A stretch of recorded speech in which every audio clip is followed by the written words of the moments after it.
of the slaughter was carried out by the Guatemalan army and by paramilitary organizations affiliated with the army. Most of those killed were rural peasants. Many were women and children. Here in Chupañá, soldiers and civil patrollers had entered on an August morning in 1982. Fearing they'd be accused of collaborating with the local guerrilla movement and punished, the men fled. The women were told to gather with their children at designated farms. Trusting, or perhaps fearing, the military, they obeyed. When the soldiers located the women where they'd been sent, they raped them for hours, then killed them, along with their kids. Every house in the valley was burned to the ground. 23 women and children were said to lie at the bottom of the well behind Señora Chip. The old woman continued her story. Over her shoulder I could see the structure we'd erected 3 days earlier to protect the well site from rain and sun. Rope had been strung from pole to pole around the excavation to create a boundary between spectators and workers. Inside the restraint sat 3 idle members of the FAFG team. Outside it stood the villagers who came each day to observe in silence, and the police guards who'd been told to shut us down. We'd been close to uncovering evidence when we received the order to halt. The soil had begun yielding ash and cinders. Its color had changed from mahogany to graveyard black. We'd found a child's hair clip in the sifting screen, fragments of cloth, a tiny sneaker. Dear God, did the old woman's family really lie only inches below the point at which we'd stopped? 5 daughters and 9 grandchildren, shot, macheted, and burned in their home together with neighboring women and children. I imagined Señora Chip returning that day, perhaps descending the same dirt trail our team struggled down each morning and up each evening. She had sold her beans. She was probably happy. Then horror. How was it possible for human beings to do that to other human beings, to helpless and unresisting women and children? In the distance I heard the rumble of thunder. Seconds, maybe years later, the interview stopped, an untranslated question left dangling in space. "Mateo's back," said Elena Norvillo, an FAFG member from the El Petén region. I turned as she pushed to her feet. The rest of the team observed from under the tent. 2 men were working their way down one of the many footpaths that meandered through the gorge. The leader, in blue windbreaker, faded jeans, brown cap.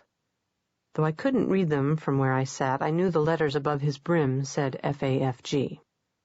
The 6 of us waiting wore identical caps. The man following was suited and tied and carried a collapsible chair. When they drew within 20 yards, Elena shouted, "Did you get it?" Mateo gave a thumbs up. The injunction to suspend excavation had come from a local magistrate. According to his interpretation of the exhumation order, no work was to proceed outside the presence of a judge, the Guatemalan equivalent of a district attorney. Visiting early this morning and finding no judge on site, the magistrate had ordered digging halted. Mateo had gone to Guatemala City to have this ruling overturned. Mateo led his companion directly to the 2 uniformed guards, members of the National Civil Police, and produced a document. After a brief exchange with the suited visitor, the older of the 2 cops nodded. The villagers watched, silent but curious, as Juan, Luis, and Rosa stood and exchanged high fives. Mateo and his companion joined them at the well. Elena followed. Mateo introduced the suited man as Roberto Amado, a representative from the district attorney's office. The Guatemala City judge had ruled that Amado's presence would satisfy the requirements of the exhumation order. Amado would be with us for the duration, observing and recording in order to validate the quality of work for the court. Amado shook hands with each of us, moved to a corner of the covered area, unfolded his chair, and sat. Mateo began issuing orders. "Luis, Rosa, please sift. Tempe and I will dig. Juan, haul dirt. We'll rotate as needed." Mateo had a small V-shaped scar on his upper lip that broadened into a U whenever he smiled. Today the V remained narrow as a spike. Elena, document and photograph. Skeletal inventory, artifact inventory, photo log. Every molecule goes on record. Where are Carlos and Molly? Asked Elena. Carlos Menses was a member of an Argentine human rights organization who'd been advising the FAFG since its formation in 1992. Molly Carraway was an archaeologist newly arrived from Minnesota. They're driving the other truck out here for transport. We'll need another vehicle when we're ready to leave with all the equipment and artifacts. He glanced at the sky. The storm's 2 hours off, maybe 3 if we're lucky. Let's find these people before there's more legal bullshit.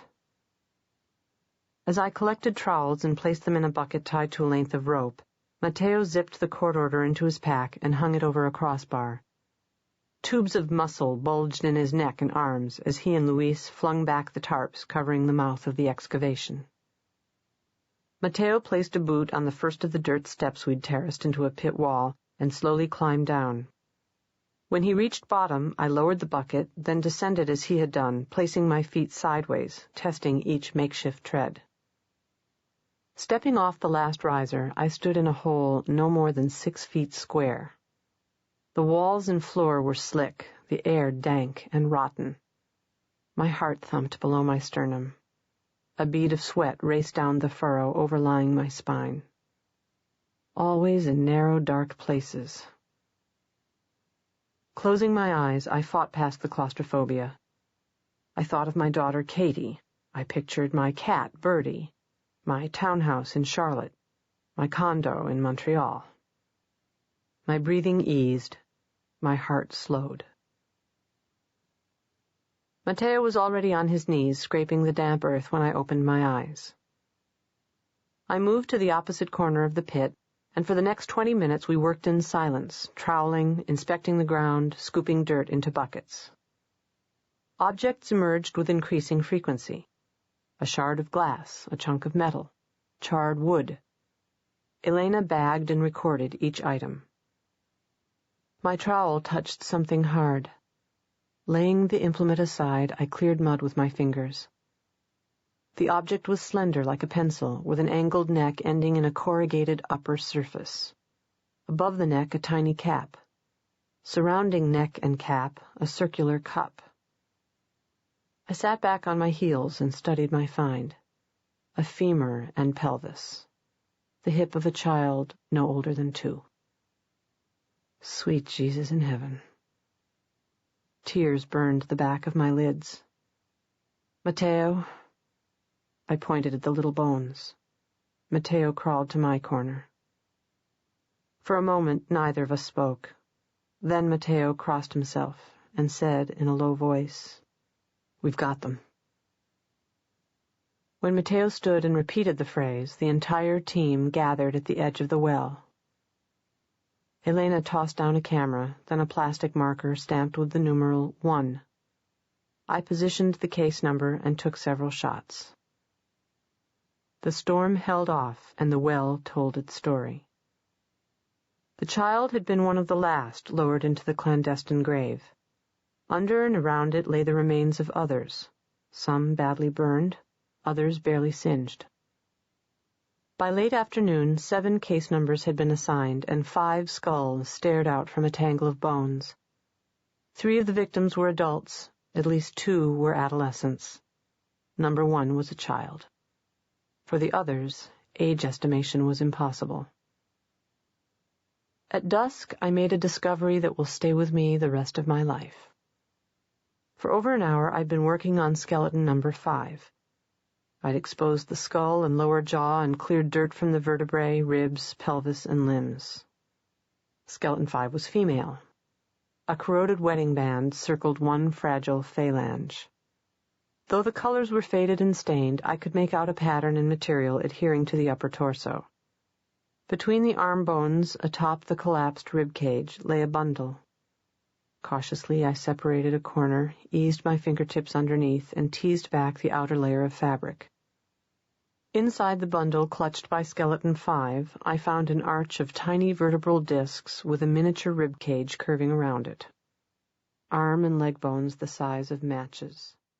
A minute jaw.